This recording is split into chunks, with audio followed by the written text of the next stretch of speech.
bringing these 3 Spider-Men together is going to be huge, and it's going to get everybody on board. Yeah. But going forward, there's not a huge amount that they can do after that. So the only way that they can kind of keep that momentum going is by bringing someone or something into it that then kind of carries the momentum forward. And that's Miles Morales, in my opinion.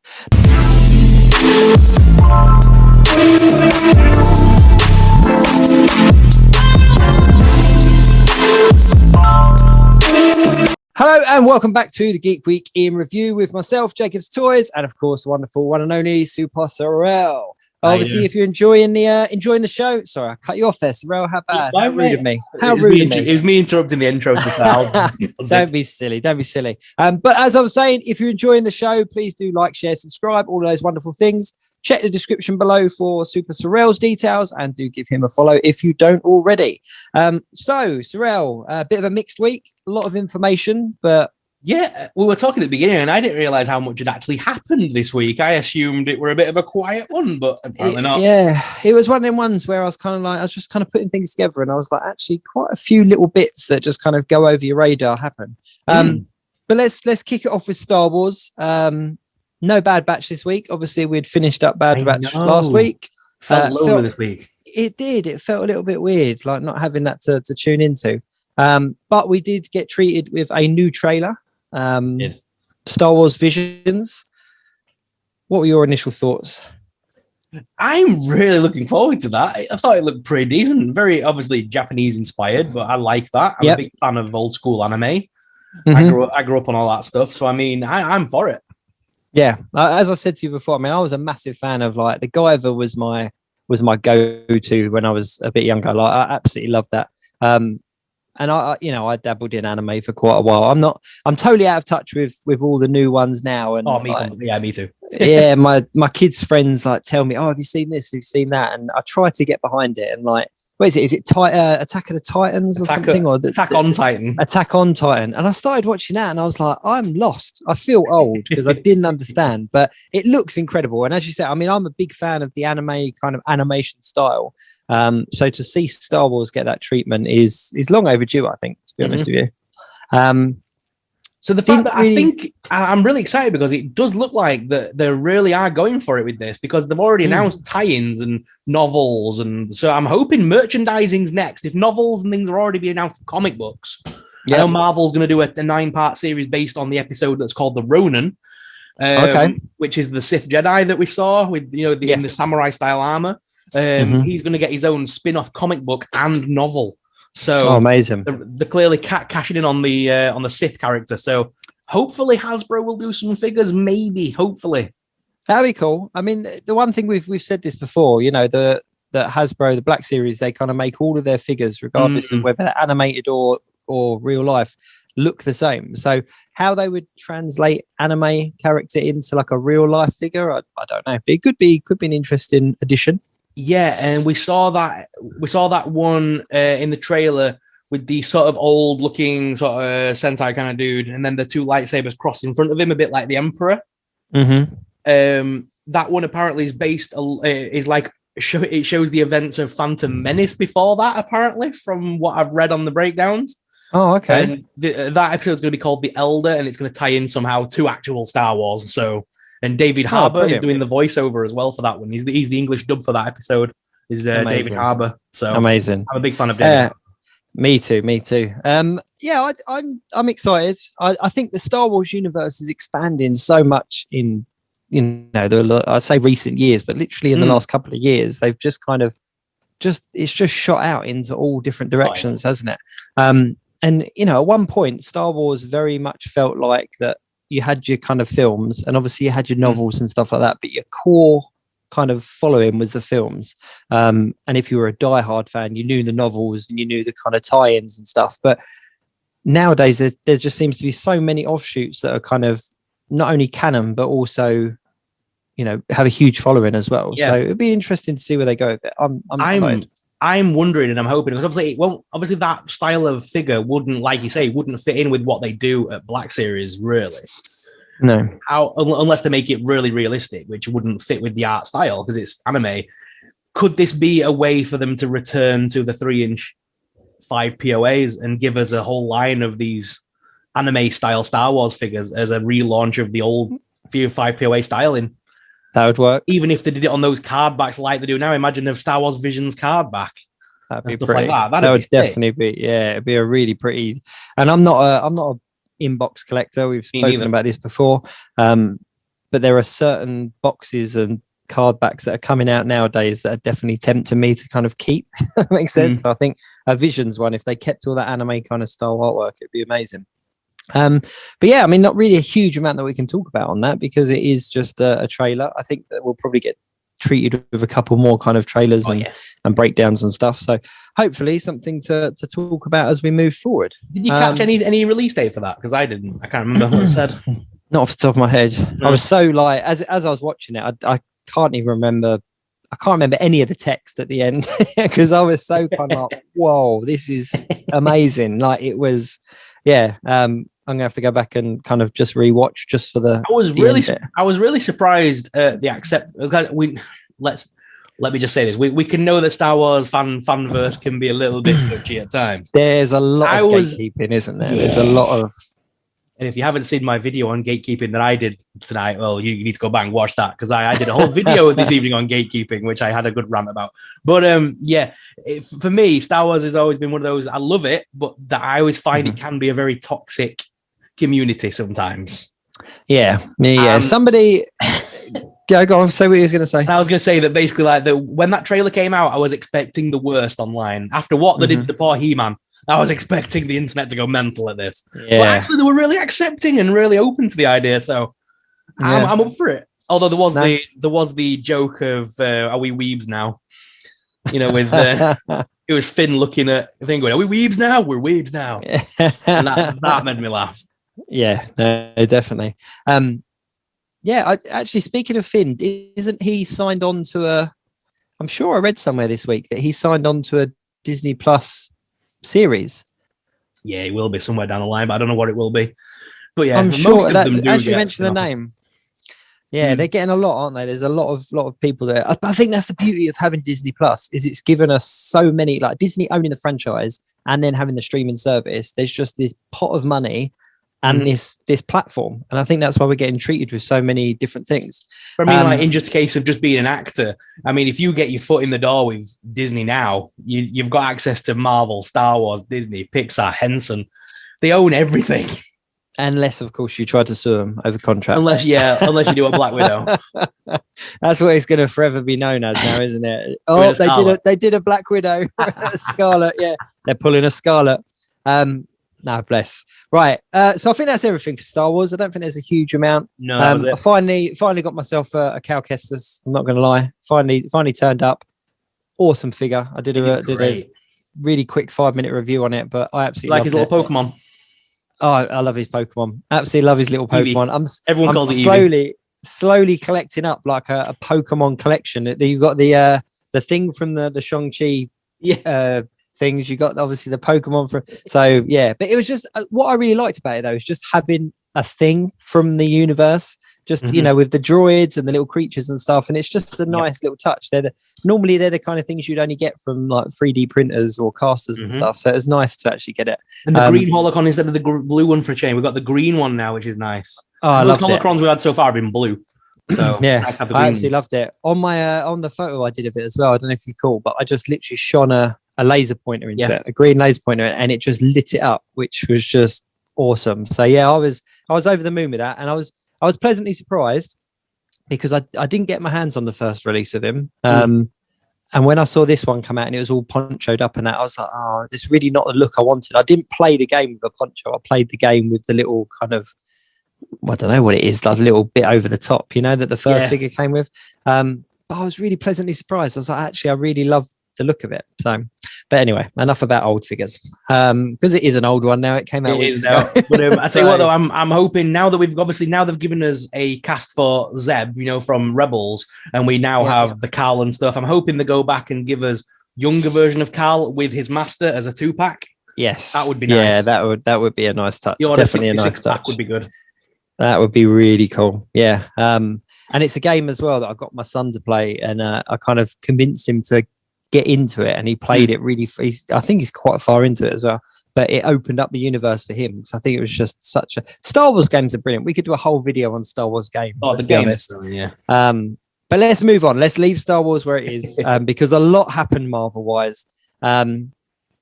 Let's kick it straight off with what we've got actually on the telly, what we actually seen. So obviously we had episode 2 of What If, didn't we? We had the What If T'Challa became Star-Lord. I loved it. I'm not going to lie. I absolutely loved it. And going straight to the end of it, there was a lump in my throat at the end when that message dedication came up. Yeah, like it was there was something really, and I'm, full disclosure, I'm not one to get choked up about celebrities and stuff. Like obviously, things that happen are sad and stuff, and obviously the passing of Chadwick Boseman was incredibly sad and whatnot. But I'm not one to kind of get really choked up and kind of cry at home or anything like that. And I understand why people do, but I must admit that dedication coming up at the end was the first time I was really like, oh, that's really hit a point. But I just think because it was such an enjoyable episode, it was just so, I don't know, just really fitting as his kind of last hoorah as the character, if that makes sense. Yeah, I think sometimes, obviously, as a Star Wars fan, we obviously the franchise is quite old now, so obviously we're used to, without sounding awful, a lot of the older cast maybe passing away, so that hits hard to Star Wars fans. This was the first time Marvel fans had that hit, really. That's true, actually. It's a very young new cast, and it's unusual to hear of somebody passing away on one of those films. And yeah, it was a big hit for the community, I thought. I remember the day the news came out, the Marvel Legends community, literally there was photos of action figures, Black Panther merchandise, everything was on that day. It was brilliant to see. It was. And I must admit as well, while we're kind of on that subject, one thing I'm really pleased hasn't happened, at least not in the communities that I'm a part of or that we're a part of online and stuff, is that prices haven't shot up. Like people haven't kind of gone, oh, I've got this Black Panther movie figure and I want 50 quid for it. They've kind of stayed where they are, which is really nice, which I think. But let's get into the juice of the actual episode. I really loved it. It was really believable, which I thought was nice. I would have liked a little bit more backstory. I would have thought there was it felt a little bit thrown in at the deep end. Like he didn't really explain why Thanos was with them at that point. He never really explained it. Why was he the bad guy? We never. Just because he was now the Star-Lord instead of Quill. Why did that mean Thanos didn't come? You know what I mean? No, there was that little kind of throwaway line, wasn't there, about how he had convinced him to use the power to double the resources as opposed to half the population. But yeah, I think it would have been nice for them to kind of delve into that a little bit, because it did kind of make, I think if anything, if I had any criticism, it made Thanos a bit of a pushover, because I can't imagine if somebody had gone to him and gone, actually, if you do this, he would have gone, oh, right, yeah, cool. They made his character as well, for me, a little bit of the joke of the episode, like with the whole constant reminder of, it's not genocide, it's random. That line he kept using made him feel almost like the Drax of the episode, really. Yeah, no, I agree. And speaking of which, I'm glad that we saw Drax. Like we did see, the only one that we didn't see was obviously Groot, Gamora, and Rocket. So we don't know kind of where they are, but Drax was in the bar. We saw Peter Quill at the end, didn't we? We did. But yeah, and Gamora, Nebula with hair. That's obviously the figure that we saw. And they didn't explain any of it. They didn't explain it whatsoever. They just went with it. It was just kind of, she's this kind of female character in the bar, and therefore she's got Marilyn Monroe hair. I think these episodes are eventually going to interweave and intertwine. I think this is just I think this is setting the scene for us, giving us a little bit of this is how the world could be. And then I think we're going to start seeing Rocket Raccoon and all these other characters sort of weaving in and out of all this sort of stuff. Yeah, I agree. The only kind of hint towards why she had hair that they kind of gave is that when she moved it back, she still had the kind of markings, and it was almost like as if she had covered it over, sort of thing. But then that implies that the Nebula that we know shaves her head. Like I didn't quite understand. The Nebula we know is fully a machine, isn't she? Because her father basically made a fight against her sister, and every time she lost, he would replace bits that was her weaknesses with robotics. So I'm guessing because Thanos was a good guy in this one, he didn't abuse his daughter. She had that first bit under her head, so it obviously started, but no, I don't. I must admit, when I saw the figure, I was kind of like, this is a joke. Like, this isn't going to work at all. But then when I saw the character, I was like, yeah, cool. I want that on my shelf. She's cool. I want her on my shelf. I'll be interested as well as to whether we can swap heads out with the previous ones. Only because we had a Nebula head in the Endgame 2-pack. Do you remember that one with the Black Widow and stuff? And I don't know if you tried it, but the head that we got in that 2-pack was too big to go on the original release. So I wonder whether that head will fit and we can then, I don't know. That was just my thinking. But yeah, I really enjoyed it. I really enjoyed the episode. But did you think it was as good as last week's? Do you think the storytelling was as good as last week's? Not that it was a bad episode. Just, do you think were we a little bit, because it's Chadwick Boseman and the build up of it being him and being on the screen again made us go, oh, Chadwick Boseman? Did it cover up the fact that the storytelling was a bit naff? Yeah, that's very true. I don't know really. I'm a real sucker for the Guardians of the Galaxy, only because it was the first MCU film. When it was announced, I really wasn't hyped about it at all. I wanted them to kind of stay on Earth and keep, there were so many more characters that we hadn't seen. I was like, don't send us off into the cosmic side and the galaxies and the universes, and like keep it grounded. And then when it came out, it just blew me away, and I was just massively won over. So there was part of that for me. I was kind of like, yes, we're getting Guardians. Like, this is going to be great. But I don't know. I just enjoyed it. I think because there's such short episodes in comparison to obviously a full length feature film. Yeah. I'm going into it very much as in, you know what, this is a novelty. It's something to enjoy. Yeah. It's, you know what, if I don't love what's going on, it's a what if. It's not, so. But yeah, I do agree to an extent. The storytelling was definitely better in the first, I think. But I liked the vast amount of characters that we got in this one. And all the reoccurring scenes and stuff. I loved the opening scene with that was obviously from the Guardians, where he goes to, and I can't remember the name of it, always escapes me. Yeah, what's his name? I don't know. I can't remember. It always escapes me. But yeah, he was brilliant in it. He was fabulous. And the fact that it was word for word, and even to the extent where it was like, he knew him as Star-Lord. So it was obviously that name, but he hated that name. And it was a complete opposite to the Peter Quill kind of things. It was like, I've got this name Star-Lord, but I hate it. But you know me as Star-Lord. And then how he was this massive fan. And I don't know. It was just a lot of fun. But yeah, I wonder whether the bit at the end has got anything, when we saw Ego kind of come and get Peter Quill, like whether that's going to lead to anything or whether it's just a little teaser as in, in the what if universe, this is what would actually be happening.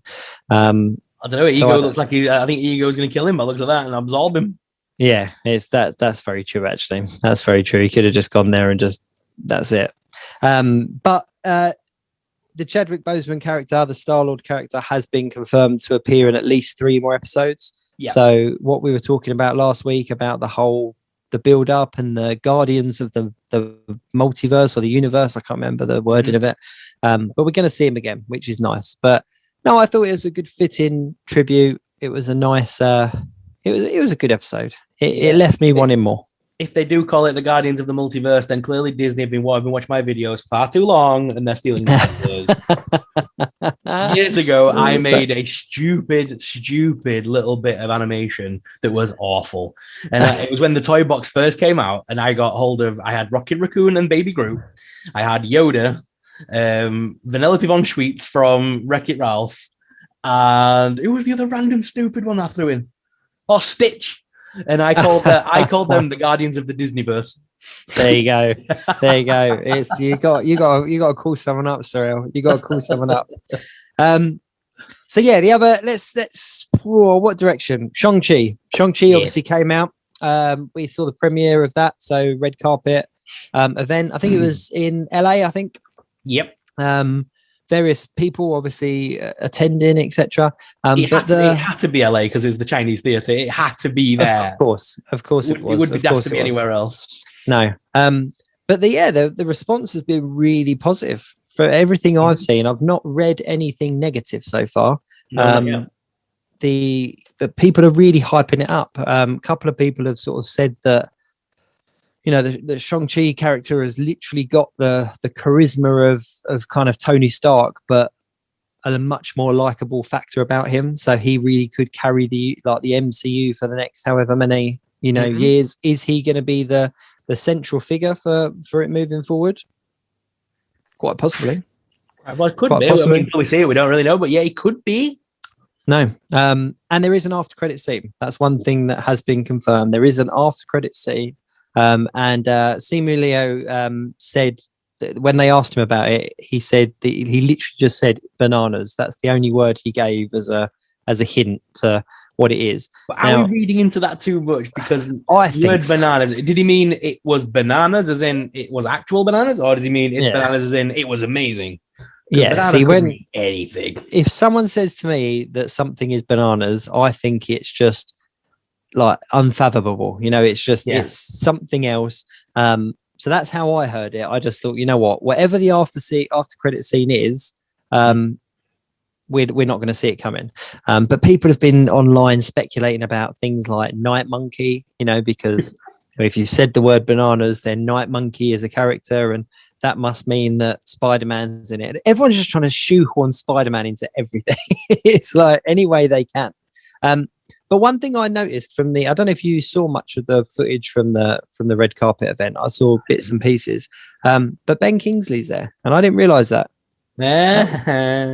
Did you know that he was in this? No. So he was at the premiere, and he came out with all the other actors and kind of was at the front in like the lineup. He is replying. Yeah, okay. It's on Wikipedia. Yeah, see, I tried to avoid it, but spoilers. Do you want me to ignore it? Want me to ignore it? No. Go on. Go ahead. So reprising their MCU roles. Yeah. Reprising the MCU roles in this movie are Tim Roth as Abomination from Incredible Hulk 2008. We knew that. Ben Kingsley as Trevor Slattery from Iron Man 3 2013. Excellent. Also Jade Yu, I'm thinking that is XU, as one of the Black Widows from the Black Widow. So the Chinese Black Widow girl's coming back. Also appearing is Ronnie Chieng as John, and Dallas Liu as Ryui. Okay. Mrs. Chen's going to be in there as well again. So Jodie Long as Mrs. Chen, and Andy Lee as a death dealer. Oh, okay. I thought death dealers were in Harry Potter personally, but you know. No, that's the character, isn't it? That's the one with the white mask. I would take it, Mick. Zach Cherry as Clev, who is a bus rider who live streams one of Shang-Chi's fights after previously portraying the street vendor from Spider-Man: Homecoming, just as a tidbit. Oh, okay. So the guy who was a street vendor in Spider-Man apparently is an MCU character, and he's reprising his role. Nice. And also as well, Wong has been confirmed, hasn't he? Wong is listed in the cast.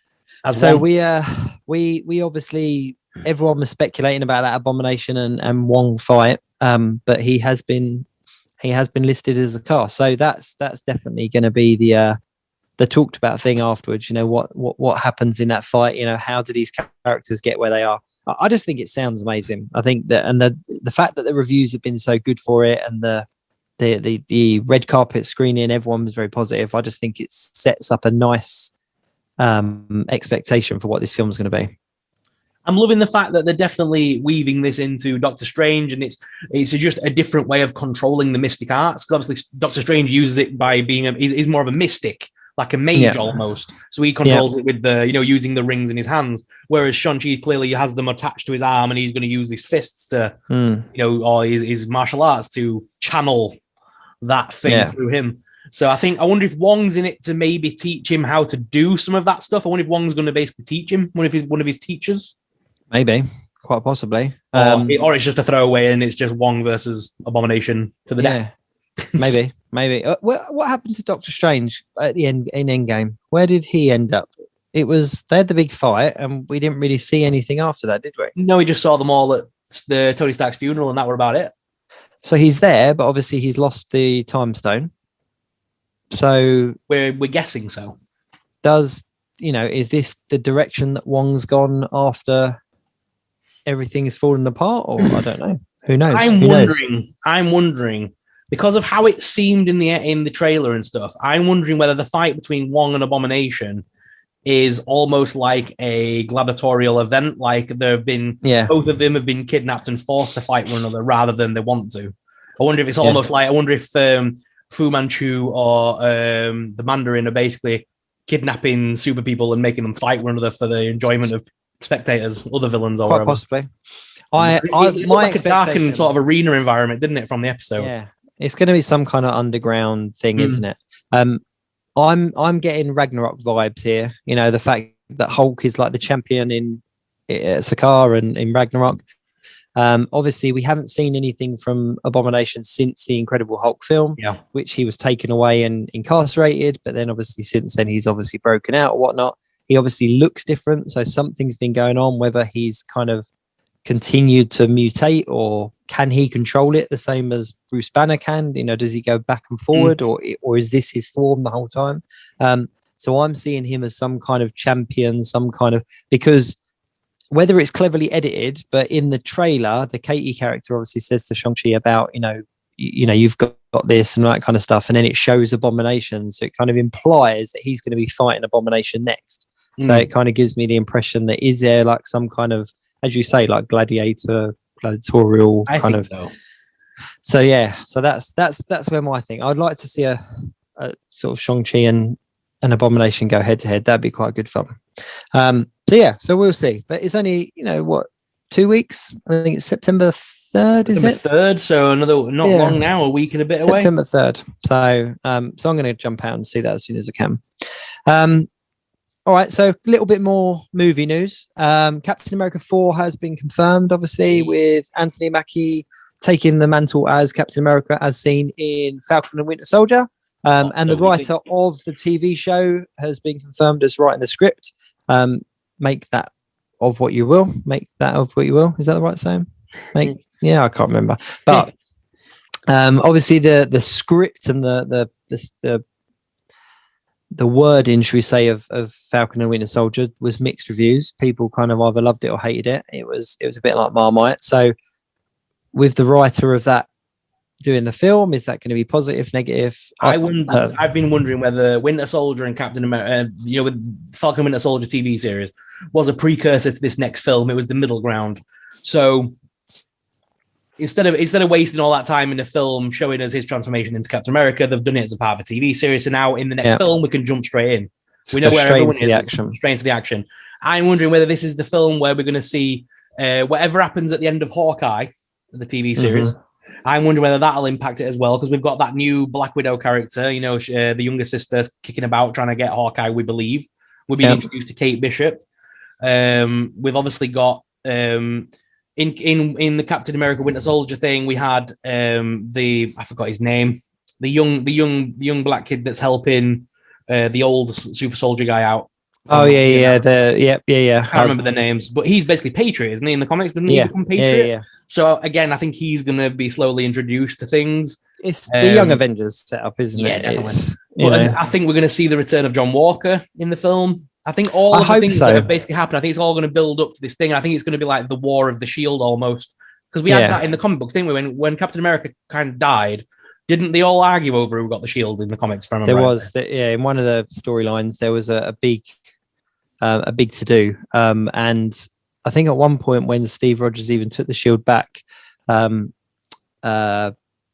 Wilson kind of had his own made, similar to the John Walker kind of, but he had his own shield made, which was quite cool. But yeah, I think that's where it's going. What I'd like to see in this film is the setup that they're kind of setting up this.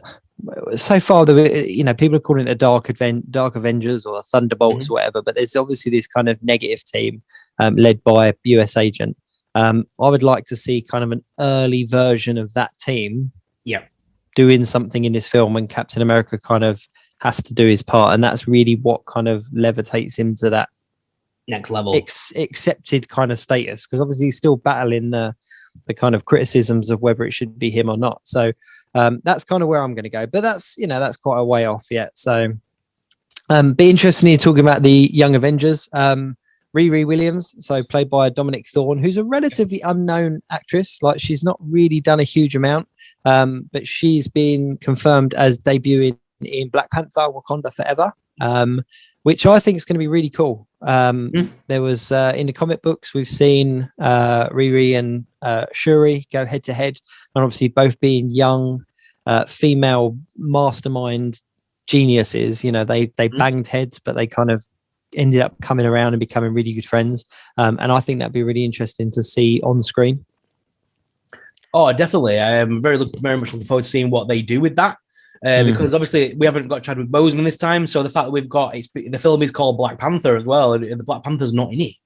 No. Are we gonna? And they've already said they're not going to recast the role, which is great. We know we're going to let Chadwick Boseman, go with the mantle, but I think the mantle will pass on personally.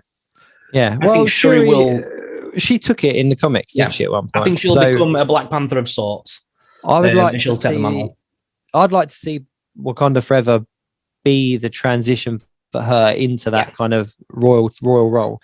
But what I find really interesting is, I'm not sure on the dates of what comes out first, but you've got the Ironheart TV show, and obviously Dominic Thorne has been cast for, and you've also got Wakanda Forever, and I'm not sure which comes first, because if Wakanda Forever comes before Ironheart, then what version of Riri Williams are we going to see?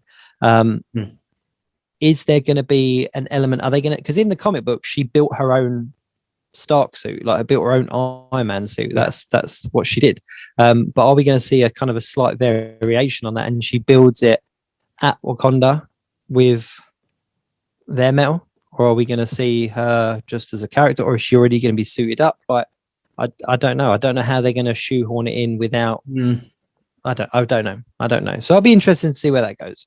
I'm wondering whether now we mention it in the universe as it stands, Peter Parker has technically inherited most of Stark's tech, because obviously Happy and that was helping him get the new costume, and said he had all of Tony Stark's things at his disposal now, and he got the glasses and things like that. He's basically been handed the Stark tech. Yeah. Maybe we might see Riri Williams appear, maybe as maybe after credit scene, maybe in Spider-Man potentially. So you're doing it now. I am doing it now. Let's push everyone into Spider-Man. No, but it's possible. Because I think her character would go well with that Spider-Verse. She's going to be of the same age of Peter Parker. She's going to have the same sort of. I could see Peter Parker mentoring her like Tony did for him. Yeah, and show it like she'll get a suit that's got the child locks on it or whatever, and she can't really access it, and then Peter Parker will trust her to do what Stark trusted him to do. I think the only criticism with that is that because in the comic book she's so advanced, I think she's more intelligent than Peter Parker, and I think if they did that, it would be kind of downplaying a really strong character. And I'm wondering how they're going to fit that into the MCU as it stands. That'll be the thing. Yeah.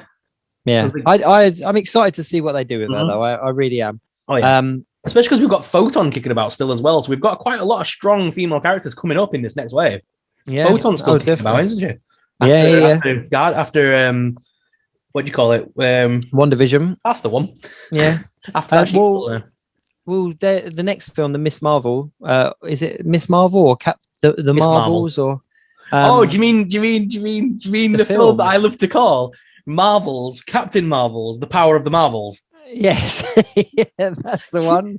I hate that name. But her logo was in that as well, isn't it? So you had Miss Marvel's, Captain Marvel. Yeah, so hopefully we'll see her at some point before then. Okay, well, you mentioned Spider-Man, so let's go on to the big, taboo subject of Spider-Man No Way Home. They should just rename it Spider-Man Not Getting a Trailer. But with that said, supposedly the trailer is coming on Monday 23rd. So whether that is before or after this goes out, the rumor is that it's coming on Monday the 23rd. Only reason being is that you've got CinemaCon, and supposedly at CinemaCon they're going to be giving something, and in order to not allow that to leak or not be spoiled on the internet, should we say, they're going to give us something. So I don't know. Will we see something? So what we're saying is don't upload a video tomorrow until at least 7:00 at night, because we might get a trailer and we have to do a trailer reaction video. Is that what you're telling me? That might be it. I had this mad theory today, like when I don't even know what I was doing when it came to me, but there's so much focus on these 3 Peter Parkers that we're going to get, you know, the Toby, the Andrew, and the Tom. But is it really unrealistic to think that they might shoehorn Miles Morales into this film as well?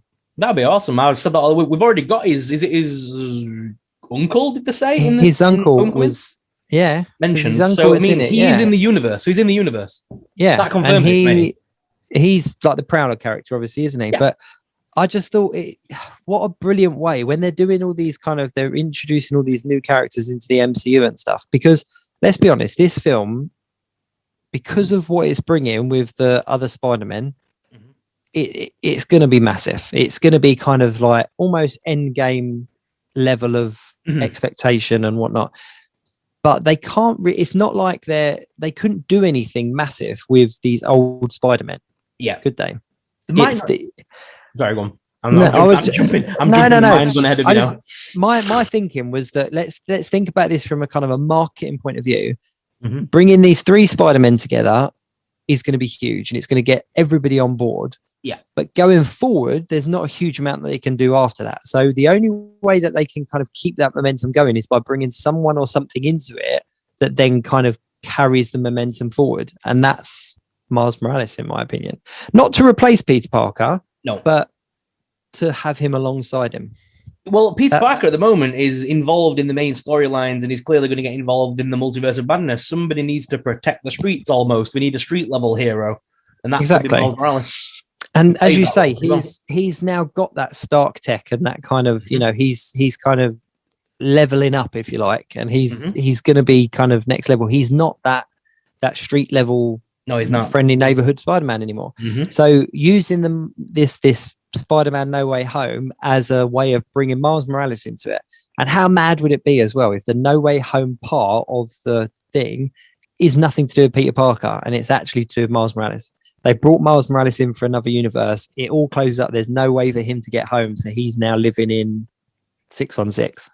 Well, I had a thought because everyone's expecting to see these characters on screen and see them, you know, fight alongside our Peter Parker, which I don't think will happen personally. Okay. The way I'm seeing it play out, I imagine, because Madam Web is such a big part of the Spider-Verse. I've said it before. I'd love it if we had a voiceover of some old woman that was eventually becoming the voice. It was Madam Web, basically. And she shows our Peter Parker, you know, there's a whole web of universes out there, almost like the intro to the What If program. She explains the multiverse to Peter Parker, and then you see, you know, there are other Peters in other universes, and that's when we see like these little portals all opening, and you see the other guys just stood there. They did it in the animated series similar way, didn't they? When she showed them all that, and they wouldn't even have to have They wouldn't even have to have the actors cast for the other ones. They could just show like Spider-Gwen, Miles Morales, just show them like just in the suits, just turning their head like toward the camera or something. They could just do it as CGI and then cast them later. Not even have to speaking, but just that would be enough, like you say, to set the fans going mental. That oh my god, Spider-Gwen, and naming all these Spider-Mans. The 2099, you could have them all just appearing one after another.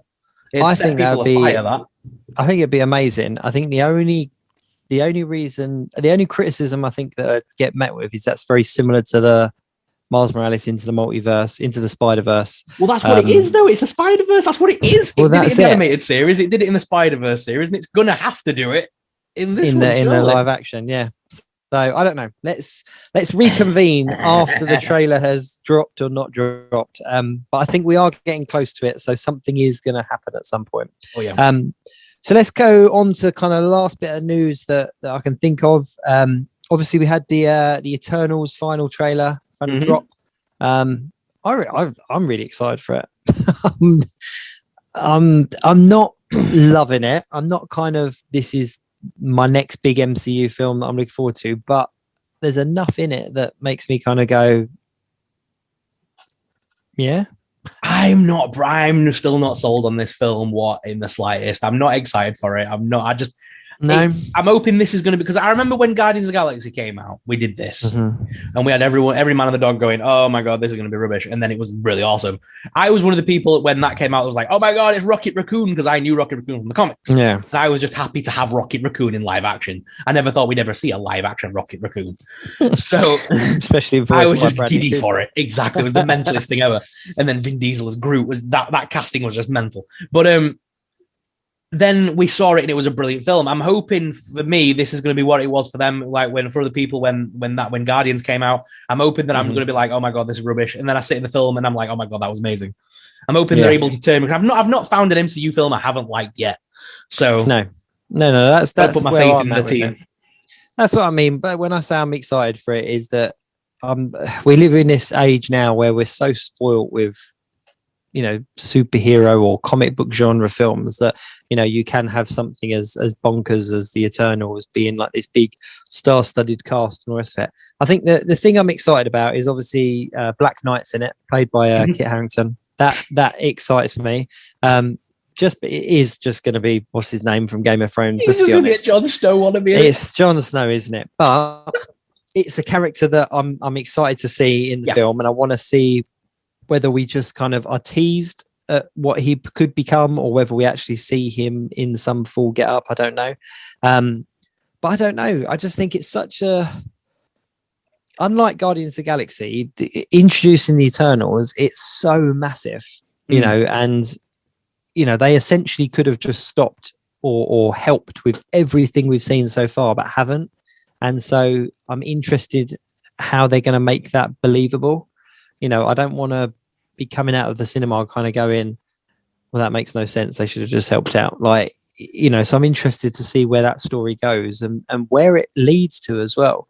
So yeah, I don't know, but we obviously go on. Just from my notes from earlier. So with the trailer, they're on about, we've got the emergence. The emergence is the thing, isn't it now? Yes. Yeah. And a lot of people reckon that the Hulk's Infinity Gauntlet had when he did the snap, the Hulk, he didn't have enough power to do what Tony Stark did, but he did something. His snap had a side effect in the cosmic universe, basically. And that's supposedly what people reckon that's going to be the thing that's going to start the Eternals coming to Earth or something. Okay. That was like the start of something daft. It was like enough of a bit of a cosmic energy for the Eternals to kind of wake up or come to life or whatever. Well, that's it. They're all here on Earth, and something has happened to make them all find each other again. So that's, I don't know. I think it'll be interesting. I think it'll be a lot of fun, and it looks, obviously we saw a Celestial as well in the trailer, which we haven't seen since Dark World. I think we saw one, didn't we? But yeah, so I don't know. I'm just excited to see where it goes. And I kind of hope that it kind of comes out of nowhere and leaves us with some big cliffhanger that everyone's going to go, wow, like that's taking us somewhere. And I think, like you said, I've not come across an MCU film that I've been disappointed with, so I don't want to be disappointed by this. So I'm holding my fingers crossed. But on the flip side of it, we unofficially saw the figures, the Marvel Legends figures. Yeah. Now, Marvel Legends have announced that they've got a Fan First Thursday. They're just knocking it out of the park with these reveal days. And obviously everyone was talking about that being the official release of the Eternal figures because of the trailer coming out. But then Yahoo went and released a load of product images. So obviously all the Marvel Legends, all the Funko Pops, the Legos, etc. So they're out there. The official pictures are out there. Now, for me, there's obviously, I think there was 3 exclusives and a wave with a builder figure as well. So it's the Gilgamesh was the builder figure. For me, having a full wave where I can just go in, get that wave, and have a full setup of Eternals minus the exclusives was a really exciting thing. Yeah, the design of the figures, they are what they are. They're just people in fancy outfits. Like, it's, again, being the pessimist, and I'm not looking forward to this film. Is that because are they releasing all of them in one wave because they're frightened nobody's going to buy a wave 2 in case this film absolutely flops? That was the concern when I saw the breakdown, because obviously we'd seen the figures leaked, and I was kind of okay, this is interesting. But then when we saw the builder figure, and the builder figure was one of the other Eternals, and it was kind of like, wow, they're really just throwing the whole film into one wave and a couple of exclusives. That doesn't give you much hope for something else to come. So I don't know. I'll pick them up. I'll pick them up just because it'll be nice to have them in my kind of cosmic display somewhere, like just all together at the back somewhere, unless it's a really good film, and then I'll put them at the front, but all together and whatnot. So yeah, I'm happy with the way they look. I don't know. I'm not over the moon. They're not the most exciting figures I've ever seen, but again, I've got to see the film. I want to see that film. Same as the What If figures, though. The What If figures came out, and a lot of people were kind of like, yeah, I'm going to hard pass on those. And then What If episode 1 came out, and then all of a sudden everyone's going, anyone know where I can pre-order a Captain Carter? Like, well, mate, you kind of missed that ship, like, you know. So yeah, I don't know. I'll right now, as I'm recording, I'll pick them up. But we'll see where it goes. Hard pass. I think you will. I'm not a massive MCU collector. No. I do like them. I do get them from time to time, but it's got to be a film I'm properly into. Like, I've got about 50,000 Thors on my shelf because I love Thor. But for the rest of the car, there's a fair few waves I never collected MCU wise. It's got to be something special. I went the opposite. I went hard on my MCU figures. Like, I don't know. There was just something about it. I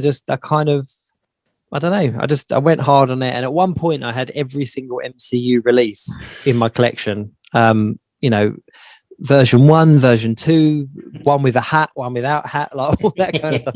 And then slowly I've kind of gone, no, let's trim it back. I only need like one Gamora. I only need like one Star-Lord, or one with a long coat, one with a short coat. I don't know. So yeah, I will pick them up. I'll pick them up.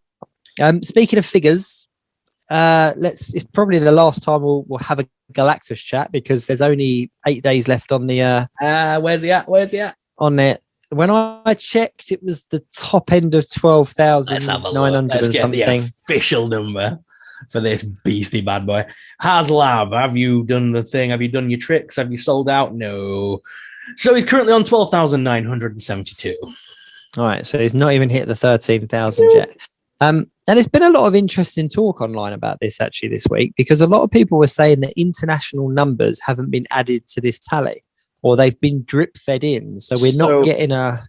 Yeah, so a bit like what the Americans would have experienced with the Sentinel when they got theirs. Well, then again, it sold out so bloody quick, but basically the Zavi stuff wasn't counted until near the end, apparently. Right, okay. Like all of our UK pre-orders through Zavi didn't really drip feed into it till almost the end of the thing. So that might happen here. It might just hit the 14K. I wonder if they're keeping those numbers back so that they can go, oh, we're almost there and we're done. I think that the only thing that I've taken from the Marvel team's kind of live streams is that it doesn't feel like marketing for the sake of marketing. It genuinely felt like they were saying, like, get this back, because if we don't, you've missed it, kind of thing. So the way their message was coming across felt like it hadn't been backed yet. It hadn't met those numbers. And I think if they had like over 1,000 in international sales kind of banked, ready to go, I don't know. I still haven't pulled the trigger, and I don't think my mind's going to change in 8 days. No, I'm still, I'm seriously not into it. No. I think even the fear of missing out hasn't got me on this one. The FOMO effect hasn't taken effect yet. No, I'm just neither. like, nah. Yeah, they might not sell him. They might not sell out. They might drop him in price. Who knows? Yeah, that's very true. Yeah, I was pleasantly surprised that I didn't kind of jump at this one. Too soon. Yeah, I don't know. Yeah, it is. Soon. It really is. I needed that. It should have been. Sorry. No, I was going to say I needed that Sentinel in hand. If I had that in hand, then I think I probably would have pulled the trigger. But I don't know how good the Haslab project is. I don't know. I'm sure it will be a very good product, but it is that at the back of your head, subconsciously, you're like, I'm not going to drop £400 on something if I don't know how good the product is on the one that I've already got in the post. And so, yeah, it doesn't. It's not a case of, because they take the money straight away. don't they? As far as I'm aware, once you paid, you Yeah. paid. Yeah, so I mean, for me, it goes out at the end of the backing. So when the last day goes, the money goes. But for me, I've already got, as a diehard collector and a diehard fan of Marvel, Star Wars, and most of Hasbro's blinds, they've already got a lot of my money, and a lot of things are being delayed right now. So I've got a lot of money invested in that company already, and they're not delivering on the current product. Never mind something that's got to be produced from scratch, and you know what I mean. It's got to go through everything and they're building it for us. Yeah, it's very true. That's very true. The delays are ridiculous right now. I'm of two minds. I'm really disappointed that it's for those of it that did back it and did want it. I'll be really disappointed for them if it doesn't make it. It'll get extended, but it will get extended. Let's be honest, they're not going to not extend it. Less than 1,000 backers to go. They're going to extend. They'll just go. Oh, we'll get it eventually, so we'll just leave it a few more pushes and it'll be done. Yeah, we've still got the FOMO effect to take effect yet. We've still got 8 days. People will, like yourself, are still not pulling the trigger because you've got 8 days. When that clock gets to 1 hour remaining, you telling me that the FOMO effect won't kick into a lot of people and they'll go, "Oh God, let's do it," and people will just impulse buy. Yeah, no, I agree, and I think there's been a lot of people that have backed it that missed out on the Sentinel. That they've kind of like, "Oh, I missed the Sentinel, so I'm going to back this one." But part of I know we talk about this all the time, but part of the massive sales appeal was the thing that put me off. Like, it's just a little bit too big for me. The Sentinel, I'm kind of like, okay, I can kind of shoehorn him in somewhere. But Galactus was just that little bit too big that I was like, actually, it's no. But I don't know. But it'd be interesting to see where we are next week and see whether it's been extended or whether we've had more tiers revealed. You know, is that what they're going to do on Thursday? Is it going to be like a very last minute? Will, I've got a feeling it will. Because they were even teasing. There was even a tease because obviously the panel did interviews, like 20-minute interviews with various different people. Like Nerdzoic did one. You know, did you catch his one with the panel? I ain't watched. Yeah, I need to go back and watch all. It was a good one. It was a good one. I enjoyed it. But in one of those interviews, they did say about how it could potentially double up as a Celestial. And then there was kind of images online of the kind of bottom half of Galactus with the top half of like a Celestial and stuff, and whether that was one of the reward tiers or whatever. But if you think that the first reward tier that they announced a good few weeks back is a 6-inch figure at 16,000 backers, well, we're still 3,000 backers away from hitting that. So the next reward tier, working on that assumption, would be 18,000, which is then 5,000 people away. It's just big numbers. Big numbers. So I don't know. But yeah, I think Marvel wise and Star Wars wise, I think that was it for the week. A lot of information, but so we've got upcoming. So I think we've got Loki. They do the season 2. They've confirmed that isn't even going to start production until 2022, meaning it won't hit us until 2023. Yeah. Yeah, so when you said that, when we started talking about how it's going to impact the MCU and stuff, well, that's a big wait time because they've got a lot of films like Love and Thunder is in 2022, Wakanda Forever is in 2022, the Marvels is the latter end of 2022, and that means that whatever happens in Ant-Man and the Quantum Mania, which is in February 2023, are we going to see something crossing with that definitely now? Yeah, more than likely. Are we going to get like a series maybe around January 2023 and then the film in February so that the events of Loki season 2 run straight into Quantum Mania or something? Yeah, quite possibly. That could be what they're waiting for. They need us to catch up. When you messaged me about that, I was kind of in mixed feelings, to be honest with you, because my initial thought was like, man, I don't want to wait that long. Like, give me more Loki. But then after it kind of sunk in, I was like, actually, I'm pleased that they're not rushing in with something else. Yeah. And whatever it is they're doing is going to have a bigger tie-in to everything else that's coming. So, yeah, mixed opinions. I'm pleased that it's going to be later, but I could definitely have. Same with Mando. When Mando came out and then they announced that second season, they almost gave it to us straight away, didn't they? It was like, it just felt like the first season had finished, and then everyone went, "That was great," and they went, "Well, here's some more." So I'm glad they're not doing that with Loki, because I think that the storytelling of it was a huge, like, powerful thing in that. But yeah, I think Marvel Marvel wise, that's everything. Yes. We got obviously dates for Pulsecon now. Yes. 22nd and 23rd of October. Yes, which is ironically at the same time as MCM Comic Con in London. It is. So they'll be taking place at the same time. I'm looking forward to it. I'm a little bit apprehensive about what else they're going to throw at us because they've thrown so much at us the last few months. So from the press release information that kind of got leaked, sent out to a few people and then it leaked. There's going to be an extension to the Dungeons and Dragons line. That's definitely coming. They're announcing a load of new Nerf products, and they don't normally announce Nerf on like HasCon stuff, so it must be something that relates to us. I know they're doing the Aliens Nerf thing that was pretty cool. So I wonder if they've kind of realized that was a good thing, and they're going to do more like that for the adult, like almost adult collectors with Nerf now. Well, they have, haven't they? Because they did Mando, didn't they? His rifle. So yeah, I wonder whether that's an angle they're going down. Nerf has gone. There's all these grown-ups with money that let's get in on that. All of us grew up with Nerf. We all grew up with a Nerf gun. So I mean, it makes sense to aim at the kids that had them originally and sell them bigger versions. Yep.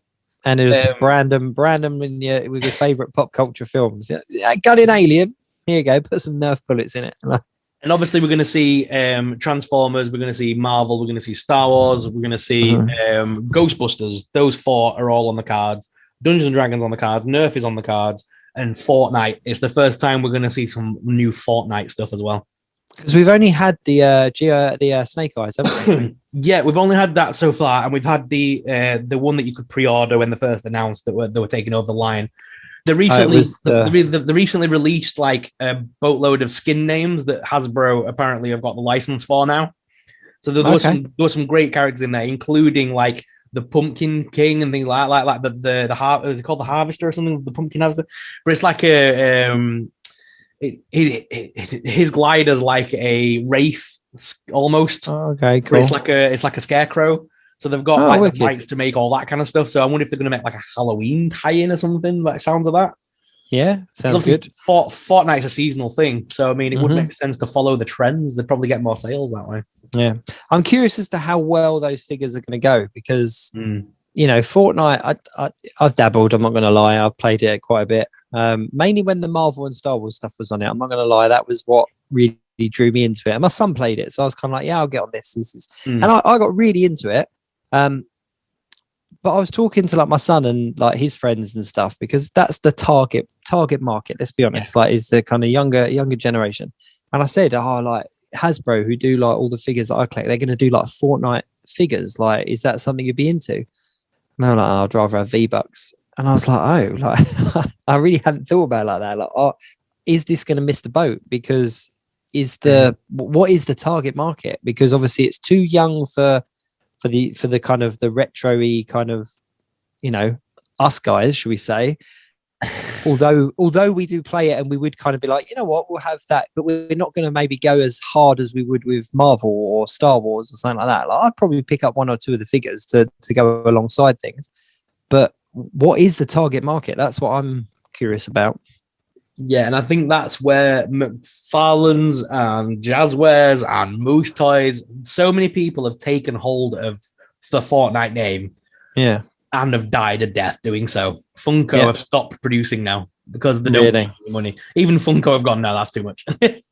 The only line that I saw do particularly well with it, funny enough, is Nerf. The Nerf guns, because like my boy and his friends were like, yeah, I want the sniper rifle, I want this, because they were literally, then they had the physical representation of the things they were doing in the game. So, and then they could essentially play Fortnite. I was like, no, you're just playing Nerf. Like, let's get it straight. Like, yeah, I basically think, and it is awful to say, and it's a money spinner, but I generally, as a company wanting to make money, I think they've bought it because they own a lot of the franchises that people got excited about in Fortnite. So Marvel, Star Wars, they can throw Ghostbusters in there, Power Rangers, anything they produce, they can license to Fortnite to make a toy out of.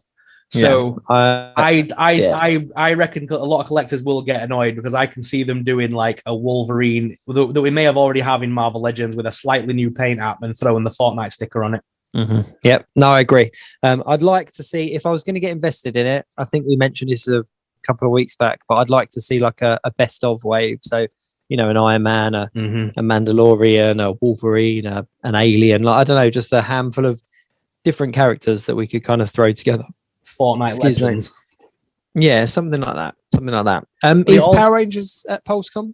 Yes, Power Rangers are there, and I was to read off the full participating brands. It's on the website. Star Wars, Marvel, Nerf, Fortnite, Magic the Gathering, which I didn't know they even owned, Dungeons and Dragons, Transformers, G.I. Joe, Ghostbusters, and Power Rangers are all participating. Okay. So I didn't know Magic the Gathering was anything to do with Hasbro, but I'm guessing Magic the Gathering comes hand in hand with Dungeons and Dragons. I suppose their companies are probably the same, Wizards of the Coast and all that. Yeah, more than likely. Obviously, we saw the Ninja Power Rangers. You saw the Black and Blue Ranger released this week.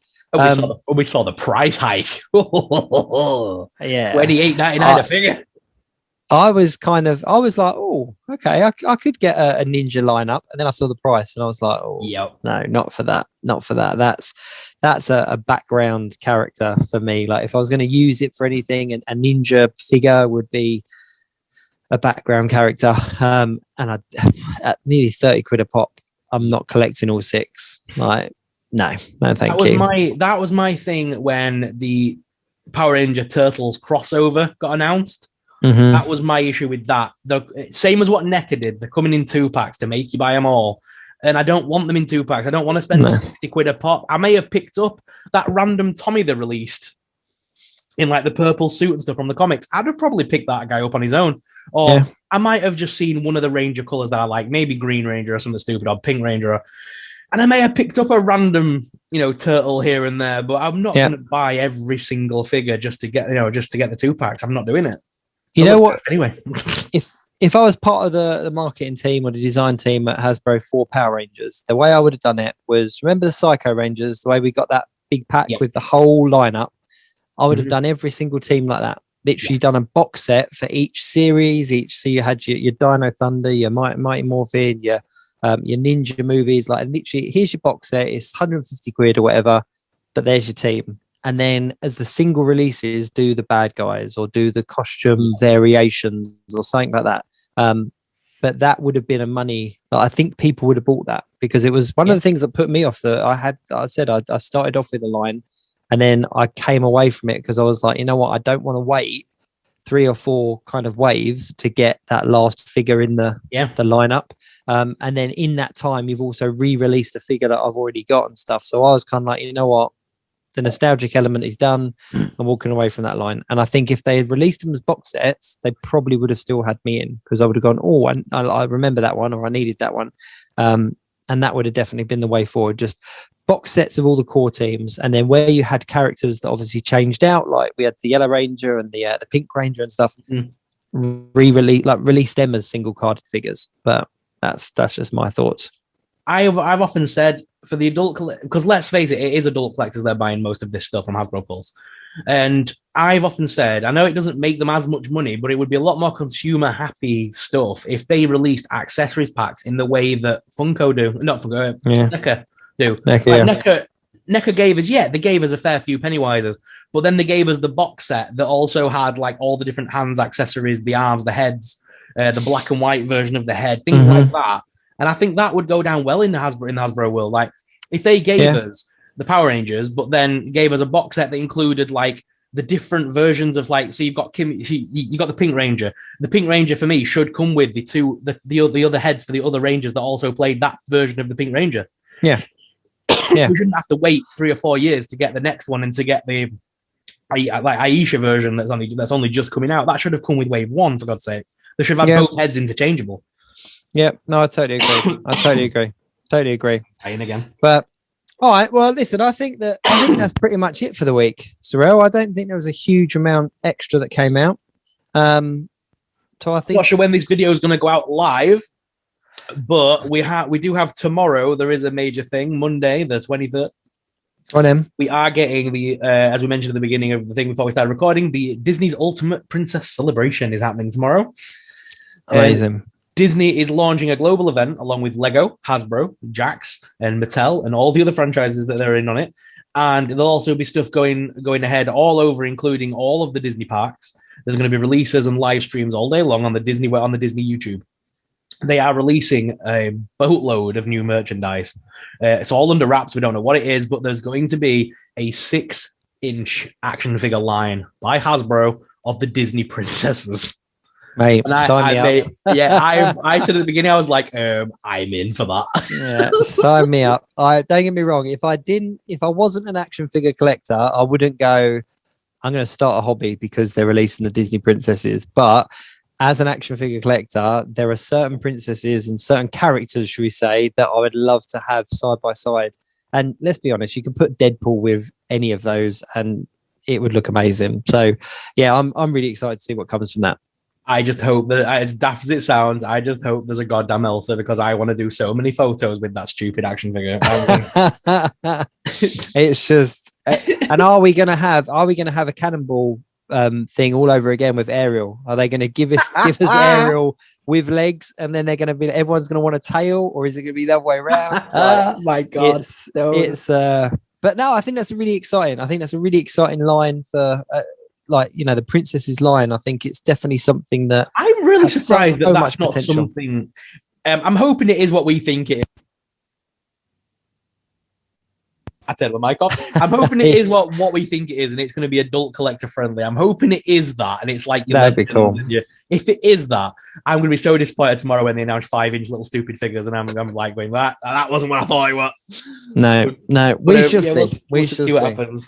Well, by the time this video actually goes out, we may or may not have had a trailer for Spider-Man No Way Home, and we may or may not have a whole range of new Disney princesses on pre-order. Let's be honest. So, but yeah, I think that's about it. I think let's see what happens tomorrow, and then obviously that's going to give us a lot of content to talk about next week. Or if there's something really amazing to talk about, we'll jump on and do like a special one-off kind of reaction video to princesses or trailers, or both, So, two grown men, two adult grown men talking about Ariel. That would be the best thing ever. It's still one of the best Disney princesses, just saying. Right, okay then. Yeah, you see, you throw me now. Like, can't even sign off. That's it. We're done. Right. No, but obviously, if you have enjoyed the show, as always, please do like, share, subscribe, and all of those wonderful things. Check the description below. Got myself and SuperSorrell. All of our details are down there. And if you are listening on podcasts, again, do check the description below as well. But yeah, until then, keep it geek.